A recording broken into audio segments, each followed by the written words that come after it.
E se a história que você conta para si sobre envelhecer for a única coisa entre você e a versão mais viva de si que você já sentiu, não é um simples mal-entendido. Não é um viés cultural que você possa ignorar facilmente. É uma mentira profunda, ancestral, de proporções civilizacionais, tão entranhada na forma como pensamos, falamos e respiramos, que a maioria das pessoas nunca chega a questioná-la. Elas simplesmente vivem dentro dela. Elas se encolhem dentro dela. E silenciosamente, sem nunca pretender, entregam os anos mais poderosos de suas vidas a uma história que nunca foi verdade. Mas hoje, essa história termina.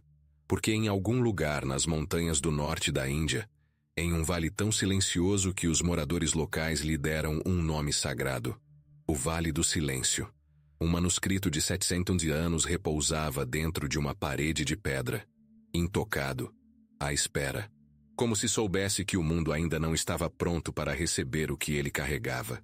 E o que estava escrito naquelas páginas antigas desafiará tudo o que você pensa que sabe sobre quem você é, do que seu corpo é capaz e o que é verdadeiramente possível para você. Agora mesmo, exatamente como você é, exatamente nesta idade. Aqui está o que esse manuscrito revelou, e o que a neurociência mais avançada do planeta está confirmando agora pela primeiríssima vez. O momento em que a maioria das pessoas acredita que sua vida está começando a desacelerar é o momento preciso em que seu maior capítulo está tentando começar. Sinta isso por um segundo. Não como uma frase motivacional. Não como algo que você lê e ignora. Sinta isso no seu corpo. Porque alguma parte de sua essência já sabe que isso é verdade. Você já sentiu? Não sentiu? Aquele sussurro silencioso e persistente por baixo do ruído da vida cotidiana. Algo inacabado. Algo se agitando. Algo dentro de você que simplesmente se recusa. Não importa o que diga o calendário, a se chamar de velho. Isso não é nostalgia puxando você para trás. Isso não é o medo se disfarçando de esperança. Isso é o seu segundo fogo. E ele é real. É biológico. É ancestral. E tem esperado dentro de você com uma paciência extraordinária, esperando pelo momento em que você finalmente pararia, respiraria e ouviria. Esta história é sobre esse fogo. De onde ele vem, porque desperta precisamente quando a vida parece pedir que você desista. E o que acontece com as pessoas que se permitem recebê-lo. Pessoas como Victor, que perdeu tudo aos 53 anos e encontrou algo muito maior em troca. Como Margarida, que descobriu, após anos de silêncio cinzento, que a versão mais plena de sua vida ainda não tinha começado.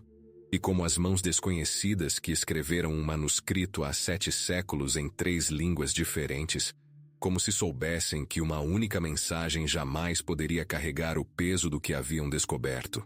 Ao final desta história, você entenderá não apenas com sua mente, mas com algo mais profundo, porque os 50 não são um limite a ser temido.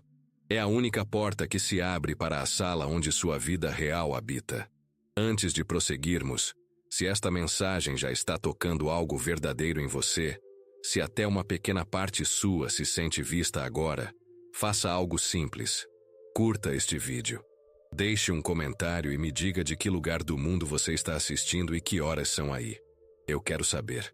Porque cada pessoa que encontra esta história a encontra no momento exato, e isso nunca é coincidência. Fique até o fim.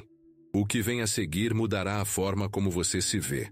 Não amanhã, não algum dia, mas hoje. Vamos começar. Não era para ter acontecido. Essa é a parte que torna esta história tão difícil de explicar e tão impossível de ignorar. Em toda a história daquela região montanhosa, em todo o arquivo de cada expedição que já passou por aquelas trilhas, nada parecido jamais havia sido encontrado. Os pesquisadores que estavam lá naquele dia não eram caçadores de tesouros. Não eram místicos em busca de sabedoria oculta. Eram acadêmicos, pessoas cuidadosas, treinadas e céticas, seguindo uma rota mapeada por antigas trilhas comerciais, fazendo exatamente o que eram pagos para fazer. E então, uma pedra se moveu. O professor Andrei Sokolov tinha 58 anos quando aconteceu. Um homem que passou 3 décadas em pesquisa. Um homem que confiava em dados, não no destino. Quando ele tropeçou naquela trilha estreita na montanha e agarrou a borda rochosa para não cair, não estava procurando por nada. Estava apenas tentando não atingir o chão, mas a pedra cedeu sob sua mão, e atrás dela, esculpida no corpo da própria montanha, havia uma cavidade estreita, escura, silenciosa, perfeitamente preservada pelo ar frio e seco da altitude. Lá dentro, um estojo de madeira envolto em couro lubrificado. Ele ficou ali parado por um longo momento, sem se mover, sem falar, apenas encarando algo que não tinha razão lógica para existir naquele lugar, daquela forma, depois de tanto tempo. O estojo foi mais tarde datado com nada menos que 700 anos. Mas o estojo não era o mistério. Dentro dele jazia um manuscrito, escrito à mão, denso em texto e ilustrações cuidadosas. E enquanto Sokolov folheava as primeiras páginas com as mãos trêmulas, não de frio, mas de algo inteiramente diferente, ele notou algo que manteria os cientistas debatendo por anos. O manuscrito estava escrito em 3 línguas simultaneamente: sânscrito, tibetano, eslavo eclesiástico antigo. 3 línguas de 3 civilizações inteiramente diferentes, geográfica e culturalmente separadas, todas presentes em um único documento, em um único local, de uma única era. Como? Por quê? Pelas mãos de quem? E mais importante, sob o projeto de quem? Essas perguntas consumiriam os pesquisadores por muito tempo. Mas não foram as perguntas que paralisaram Sokolov naquele primeiro dia. Foi a primeiríssima linha do manuscrito. Simples, direta, escrita como se o autor soubesse, através de 7 séculos de silêncio, exatamente quem estaria um dia fazendo a leitura. A tradução dizia: aquele que viveu 50 anos apenas acabou de chegar aos portões. Sokolov tinha 58 anos. Ele leu aquela frase 4 vezes. Então ele se sentou no chão da montanha, com o estojo no colo e o vento frio soprando no vale abaixo, e não falou por um tempo muito longo. Portões para quê? O que os autores queriam dizer? O que estava esperando do outro lado daquele limite que era importante o suficiente para ser codificado em 3 línguas e escondido dentro de uma montanha por 700 anos? O manuscrito não respondeu imediatamente. Em vez disso, ele mergulhou em algo inesperado.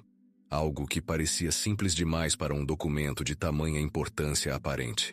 Ele descrevia a respiração, o movimento, o silêncio, a arte de ouvir o próprio corpo da mesma forma que se ouve um rio, com paciência, sem forçá-lo a falar mais rápido do que seu fluxo natural. E então, introduziu um conceito. 2 palavras que se tornariam o centro dos 3 anos seguintes de trabalho de Sokolov. O segundo fogo. Não era uma metáfora. Não era uma abstração espiritual. O manuscrito o descrevia com a precisão de quem o observou cuidadosamente. Mediu-o em vidas humanas reais e entendeu seus mecanismos de dentro para fora. Descrevia uma força, uma energia, uma verdade biológica enterrada dentro de cada ser humano, sem exceção, que não se acende na juventude, que não pode se acender na juventude, porque requer algo que apenas o tempo pode construir. Ele desperta no meio da vida, deliberadamente, silenciosamente, com o tipo de paciência que apenas algo verdadeiramente poderoso pode se dar, ao luxo de ter. Sokolov passou 3 anos traduzindo e estudando aquele manuscrito. Ele era um cientista. Resistiu à linguagem. Resistiu às implicações. Continuou procurando o ponto onde o conhecimento antigo divergiria da compreensão moderna, onde o misticismo se separaria do mensurável. Esse ponto nunca chegou. Em vez disso, página após página, o manuscrito descrevia, com precisão notável, processos que a neurociência, a endocrinologia e a biologia celular contemporâneas só recentemente começaram a mapear. As mudanças de energia, as alterações neurológicas, as transições hormonais, o aprofundamento da inteligência emocional, O despertar do que os autores chamavam de uma segunda forma de percepção, mais profunda. Tudo o que o manuscrito descrevia, a ciência moderna confirmou. Não aproximadamente, precisamente. 700 anos de diferença. Duas estruturas inteiramente diferentes para entender o corpo humano. Uma única conclusão. Sokolov escreveu uma frase em seu diário de pesquisa, na noite em que terminou sua primeira tradução completa do manuscrito. Uma frase que um cético rigoroso, movido por dados, permitiu-se escrever após 3 anos de trabalho metódico e cuidadoso. Ele escreveu: Eles sabiam exatamente o que estamos apenas começando a medir. Essa frase deve fazer você parar. Porque se os autores daquele manuscrito estavam certos, se tudo o que descreveram sobre o corpo humano após os 50 é tão real e tão mensurável quanto a ciência moderna está confirmando agora, então a história que lhe contaram sobre este capítulo da sua vida não está apenas incompleta. Ela é o oposto da verdade. E a pergunta que você deveria estar se fazendo agora não é se o segundo fogo é real. A pergunta é: por que ninguém lhe falou sobre isso até agora? A resposta para isso começa com um homem. Um homem que não tinha manuscritos antigos, nem diários de pesquisa, nem qualquer estrutura científica. Um homem que encontrou o segundo fogo não através do conhecimento, mas através da perda, através do silêncio, através de uma manhã fria de abril e de uma única respiração lenta que mudou tudo. O nome dele era Victor, 53 anos, 22 anos no mesmo escritório, a mesma mesa, o mesmo corredor, a mesma máquina de café no mesmo canto do mesmo prédio. Por mais de 2 décadas, sua vida teve um formato, previsível, estruturado, familiar. Não era perfeita, mas era dele. Então, um telefonema dissolveu tudo.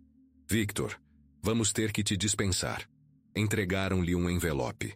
Apertaram sua mão. Pediram que ele esvaziasse sua mesa até sexta-feira.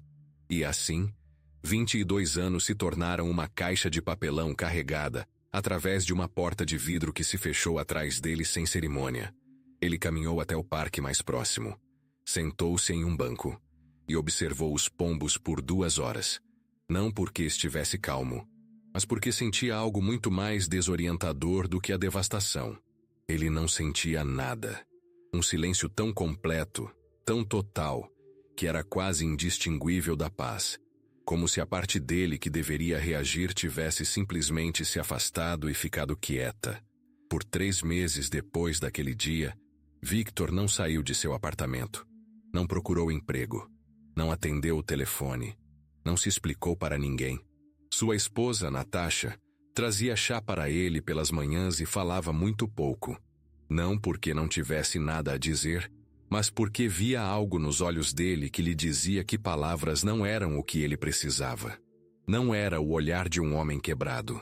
Era o olhar de um homem diante de algo enorme, algo que ele ainda não conseguia nomear, algo que exigia um silêncio mais profundo do que qualquer conversa poderia proporcionar. E aqui está a pergunta que deve ecoar em você por um momento. Você já sentiu isso? Esse tipo específico de vazio, não sombrio, não sem esperança, mas vasto, que chega quando algo em torno do qual você construiu sua identidade desaparece de repente? Uma carreira, um relacionamento, uma versão de si que você vinha mantendo por tanto tempo que esqueceu que não era o seu todo? A maioria das pessoas foge desse sentimento o mais rápido possível. Victor permaneceu dentro dele. E isso mudou tudo. Uma manhã, no início de abril, fria, ainda escura antes do amanhecer, Victor acordou às 5 sem despertador. Não por ansiedade, não por hábito. Algo dentro dele simplesmente abriu os olhos antes que ele o fizesse. Ele caminhou até a varanda. O ar lá fora estava cortante e limpo, carregando o cheiro leve de terra úmida e chuva distante. A cidade abaixo mal despertava. E Victor ficou ali, naquele limite entre a noite e a manhã, e fez a coisa mais comum que um ser humano pode fazer. Ele respirou, lentamente, sem propósito, sem tentar resolver nada, planejar nada ou tornar-se nada. Ele disse depois que algo mudou naquele momento. Não drasticamente. Não com luzes ou revelações. Foi mais como o som silencioso de uma fechadura se abrindo. Um mecanismo que estivera congelado por anos finalmente se soltando, suavemente, sem força. Ele não sabia na época, mas aquela respiração foi o começo. Naquele mesmo dia, quase sem pensar, ele passou por um pequeno centro comunitário e viu um panfleto escrito à mão na janela. Aulas de cerâmica. Terças-feiras à noite. Ele não tinha histórico com argila, nenhum background artístico, nenhuma razão lógica para parar de caminhar. Ele parou de caminhar. 3 meses depois, suas primeiras peças de cerâmica foram exibidas em um mercado local. 1 ano depois, ele abriu um pequeno estúdio. Hoje, Victor tem 61 anos. Ele trabalha 12 horas por dia fazendo algo que não existia em sua vida há 8 anos. Ele parece, sob qualquer olhar honesto, um homem em seus 40 e poucos anos. Sua energia não é a energia frenética de alguém tentando provar algo. É a energia profunda e constante de quem parou de lutar contra a corrente e começou a se mover com ela. Sua esposa ri quando fala dele agora. Ela diz que se casou com um homem e está vivendo com outro, e que é infinitamente grata pela troca. O que aconteceu com Victor não foi sorte. Não foi a exceção concedida a pessoas raras e especiais. O que aconteceu com Victor foi o segundo fogo, encontrando a única condição que ele sempre exigiu, antes de poder se acender. Permissão. Não a permissão de um plano. Não a permissão de circunstâncias perfeitas. A permissão que vem de uma decisão única e silenciosa. Parar de representar a versão de si que o mundo lhe atribuiu e começar a ouvir a versão que tem esperado pacientemente por baixo. Victor não encontrou essa permissão através da coragem. Ele a encontrou através da exaustão, através da quietude, através de uma varanda fria e de uma respiração que ele não planejou dar. E agora mesmo, algo em você está reconhecendo esta história. Não apenas entendendo, reconhecendo, porque o segundo fogo não é a história de Victor. É a história escrita dentro de cada ser humano que já esteve na beira do fim de um capítulo e sentiu por baixo do medo a presença inconfundível de algo prestes a começar. Este é o seu momento de reivindicar isso. Escreva estas palavras nos comentários agora mesmo. Eu acendo meu segundo fogo e vivo plenamente agora. Não como uma performance, como uma declaração. Como o momento em que você escolheu, consciente e deliberadamente, enviar ao seu corpo uma instrução diferente. A ciência confirma o que o manuscrito antigo já sabia. As palavras que você fala sobre si tornam-se os comandos que sua biologia obedece. Escreva-as. Sinta-as. Observe o que começa a se mover. E se esta história está alcançando algo real dentro de você, se está tocando uma verdade que você carregou silenciosamente por muito tempo, então você não está aqui por acidente. Apenas os escolhidos sentem esse reconhecimento. Apenas os escolhidos agem sobre ele. Clique no botão na sua tela agora. Inscreva-se neste canal e entre para a comunidade de pessoas que decidiram que seu maior capítulo começa hoje. Compartilhe este vídeo com as pessoas que você ama. Com aquele amigo que ficou quieto ultimamente. Com o familiar que parou de sonhar em voz alta. Com qualquer pessoa que mereça saber que o que está sentindo não é o fim de algo. É o começo da coisa mais importante. Porque o que vem a seguir, a ciência por trás de por que o corpo de Victor respondeu daquela maneira e por que o seu também pode, é a parte que fará tudo se encaixar. Deixe-me perguntar algo que a maioria das pessoas nunca para considerar.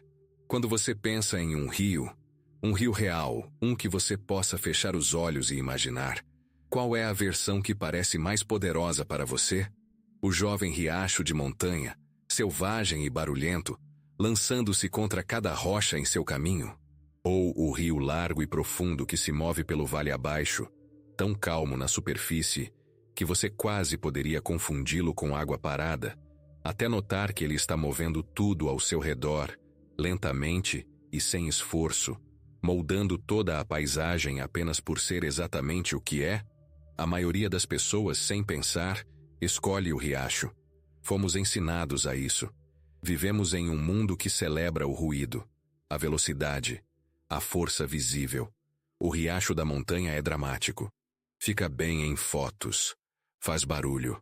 E assim passamos a primeira metade de nossas vidas acreditando que o riacho é o objetivo, que a energia deve parecer urgência, que a vitalidade deve parecer velocidade e que no momento em que as coisas desaceleram, algo deu errado. Mas os grandes navios não navegam em riachos de montanha. Eles navegam no Rio Profundo. Os autores do manuscrito de 700 anos do Vale do Silêncio entendiam algo sobre a energia humana que nossa cultura quase esqueceu completamente. Eles escreveram que o corpo humano não contém um fogo, mas dois. O primeiro fogo, o fogo da juventude, do crescimento, da urgência biológica, queima rápido, brilhante e visível.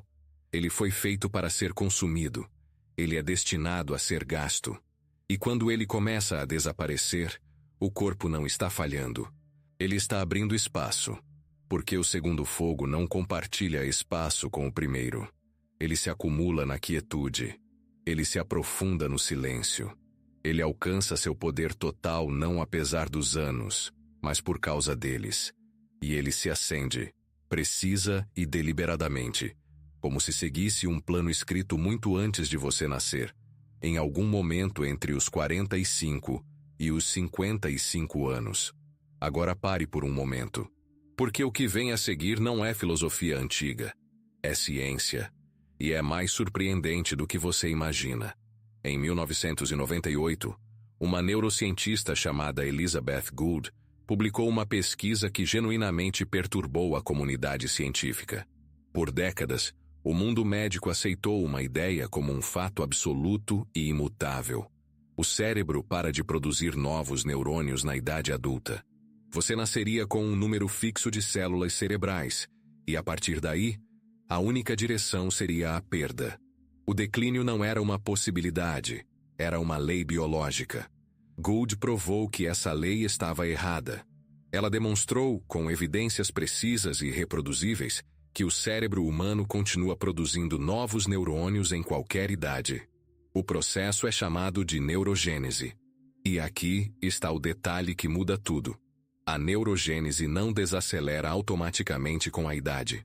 Ela desacelera pela monotonia, pela ausência de curiosidade, por uma rotina tão fixa e familiar que o cérebro simplesmente para de precisar construir novas conexões, porque nada lhe é exigido. Pense no que isso significa por um momento. Significa que o que chamamos de declínio mental é, em muitos casos, não um problema de idade. É um problema de estimulação. É um problema de significado. É o que acontece quando um ser humano para de esperar algo novo do mundo. E o cérebro, recebendo essa mensagem claramente, para de se preparar para isso. E o inverso é igualmente verdadeiro. Igualmente mensurável. Quando uma pessoa acima de 50 anos introduz uma novidade genuína em sua vida, uma nova habilidade, um novo ambiente, uma nova forma de curiosidade, o cérebro responde. Ele constrói, ele conecta, ele se torna, no sentido biológico mais literal da palavra, mais vivo.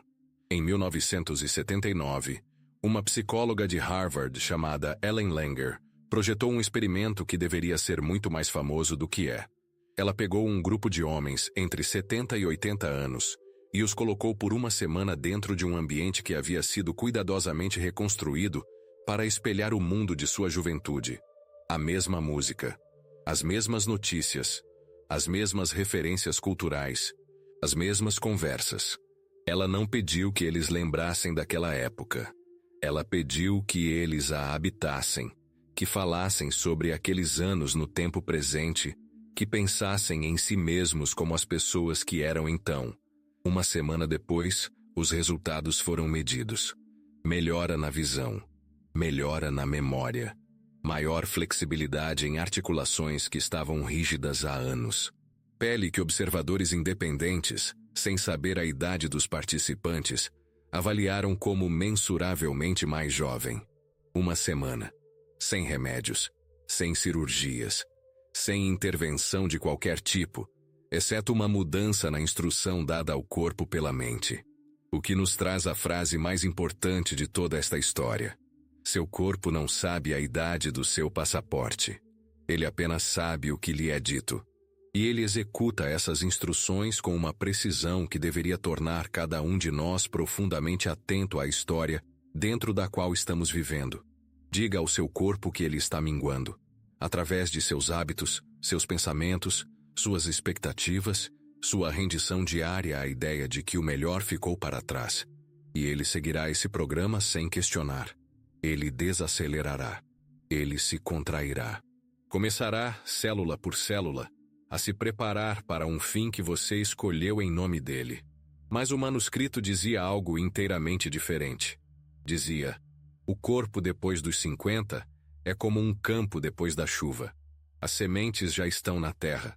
Tudo o que é necessário para um crescimento extraordinário já está presente, já está à espera, já está vivo sob a superfície. Tudo o que é necessário é parar de colocar pedras sobre elas. E aqui está a pergunta com a qual você precisa conviver agora, porque a resposta determinará tudo o que virá a seguir. E se as pedras que bloqueiam seu segundo fogo não forem feitas de tempo, de idade ou de circunstância? E se elas forem feitas de algo muito mais pessoal e muito mais removível do que tudo isso? Existe um estudo que pouquíssimas pessoas conhecem e que, uma vez ouvido, você não esquecerá. Em 2012, pesquisadores da Universidade de Yale acompanharam um grupo de pessoas acima de 50 anos por mais de 2 décadas. Eles mediam uma coisa específica: a relação entre as crenças de uma pessoa sobre seu próprio envelhecimento e seus resultados biológicos. Não seus hábitos de saúde. Não sua genética. Não sua renda ou educação. Suas crenças. A história silenciosa, diária e quase invisível que cada pessoa contava a si mesma sobre o que significava ter a idade que tinha. Os resultados foram extraordinários. Pessoas que mantinham crenças positivas sobre o envelhecimento, que viam este capítulo da vida como significativo, capaz e cheio de potencial, viveram em média 7 anos e meio a mais do que aquelas que não viam. 7 anos e meio. Não por causa de remédios, não por dieta, por causa da história que vivia em suas mentes. Esse número é maior do que o benefício obtido com exercícios regulares, maior do que o benefício de não fumar, maior do que quase qualquer intervenção médica isolada que a ciência foi capaz de produzir. E veio inteiramente do que uma pessoa acreditava, silenciosa e consistentemente sobre si mesma. Agora pergunte-se honestamente: no que você acredita? O manuscrito antigo do Vale do Silêncio descrevia 5 obstáculos que impedem o segundo fogo de se acender: o medo, a imobilidade física, a respiração superficial, o ruído incessante de uma mente sem treinamento. E o quinto, aquele que os autores colocaram por último, como se guardassem o mais importante para o momento em que o leitor estivesse totalmente atento: a convicção absoluta de que o melhor da vida já passou. Eles não chamavam isso de pessimismo. Chamavam de um comando, porque é exatamente isso que é. Quando uma crença habita profundamente em uma pessoa, o cérebro não a processa como uma opinião. Ele a processa como uma instrução. E o corpo, brilhante, fiel, devastadoramente obediente, começa a executar essa instrução imediatamente. Ele reduz os hormônios associados ao reparo e à regeneração, desacelera o metabolismo, estreita a gama do que parece possível. Começa, gradualmente e sem drama, a se preparar para um fim que a pessoa escolheu sem saber que estava escolhendo. Mas é aqui que a história vira. Porque o mecanismo reverso é idêntico em sua precisão. Quando uma pessoa acima de 50 anos começa a viver, genuína, física e diariamente, como se algo importante e novo estivesse à frente, o corpo recebe essa instrução com a mesma fidelidade. E ele responde. Isso não é motivação. Isso não é pensamento positivo no sentido casual da frase. Isso é neurobiologia. É o mesmo mecanismo, funcionando na direção oposta. E o obstáculo que se interpõe entre a maioria das pessoas e essa reversão não é a dúvida, é a vergonha. Vergonha é a pedra que os autores do manuscrito não puderam nomear diretamente, mas descreveram perfeitamente. A voz interna que chamavam de a voz dos ancestrais. O sussurro que diz, na sua idade, isso não é apropriado. O que as pessoas vão pensar? É tarde demais para começar. Você já teve o seu tempo. Isso não é mais para você. Essa voz não é sua. Ela lhe foi entregue.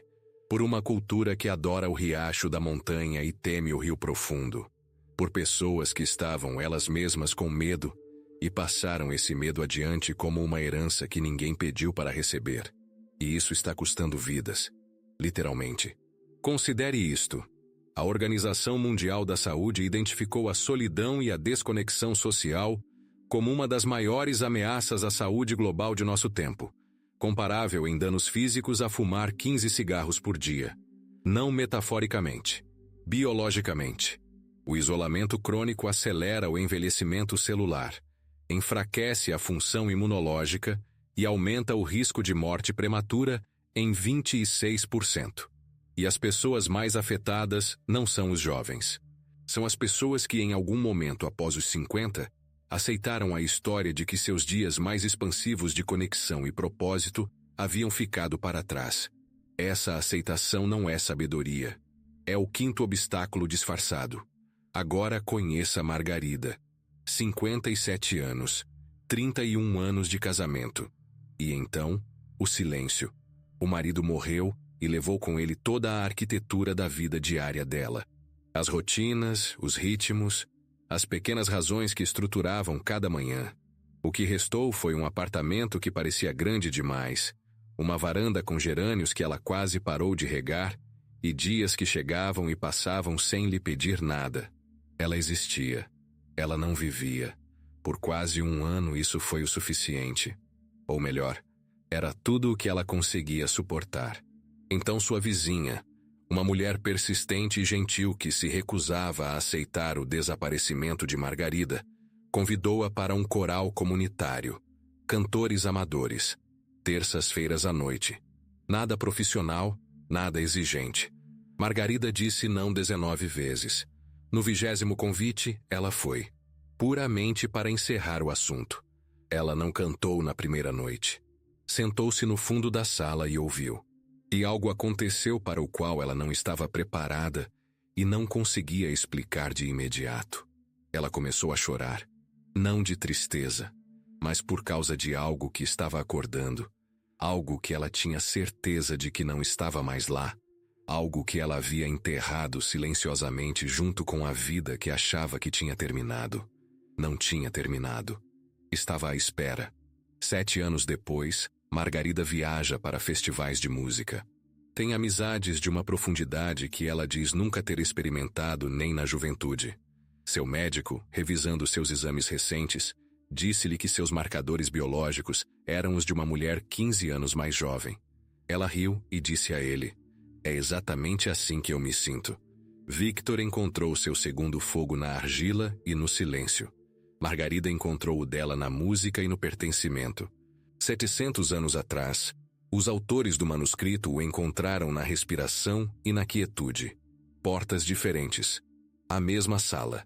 E aqui está o que cada uma de suas histórias tem em comum. O detalhe que importa mais do que qualquer outro. Nenhum deles esperou até se sentir pronto. Eles se moveram primeiro. A prontidão veio depois. O que significa que a única pergunta que resta, aquela que determina tudo o que vem a seguir, não é se o seu segundo fogo existe. Ele já está aí. A ciência confirma. A sabedoria ancestral confirma. As histórias de cada pessoa que já se permitiu começar de novo confirmam. A única questão é o que acontece quando você finalmente descobre exatamente como deixá-lo respirar. E essa resposta, precisa, prática e mais surpreendente do que você imagina, é exatamente para onde vamos agora.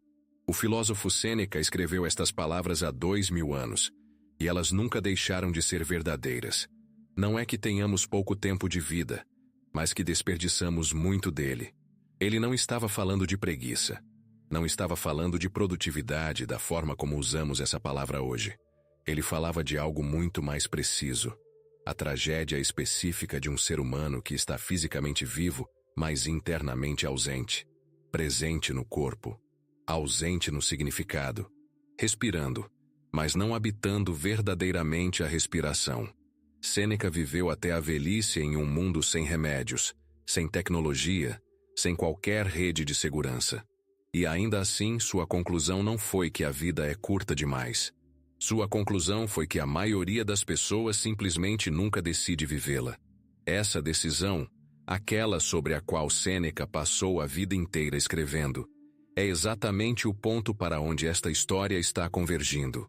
Porque tudo o que você ouviu hoje, o manuscrito, a neurociência, Victor, Margarida, o conceito ancestral do segundo fogo, tudo leva a um só lugar. Não a uma filosofia. Não a uma inspiração que se apaga na manhã seguinte. Mas a uma forma prática, concreta e diária de viver, à qual o seu corpo já sabe como responder. Uma forma que não exige condições especiais, nem um tempo perfeito, nem uma versão da sua vida que ainda não existe. Exige apenas isto, que você comece. Hoje, com o que você tem, exatamente como você é. Os antigos estoicos tinham uma prática que chamavam de memento mori, a lembrança deliberada e diária de que a vida é finita, não como fonte de medo, mas como a motivação mais nítida possível para parar de adiar as coisas que importam.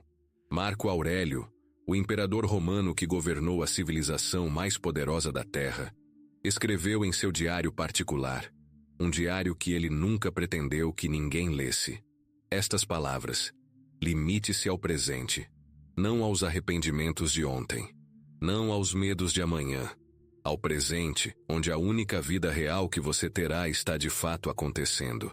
Este não é um conselho antigo que não se aplica mais. Este é o sistema operacional para o qual o corpo humano foi construído. E o segundo fogo funciona exatamente com esse combustível. Portanto, aqui está o seu caminho prático a seguir. Não uma lista de objetivos abstratos.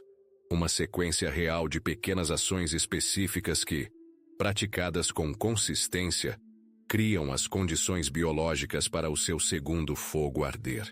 Comece com a respiração.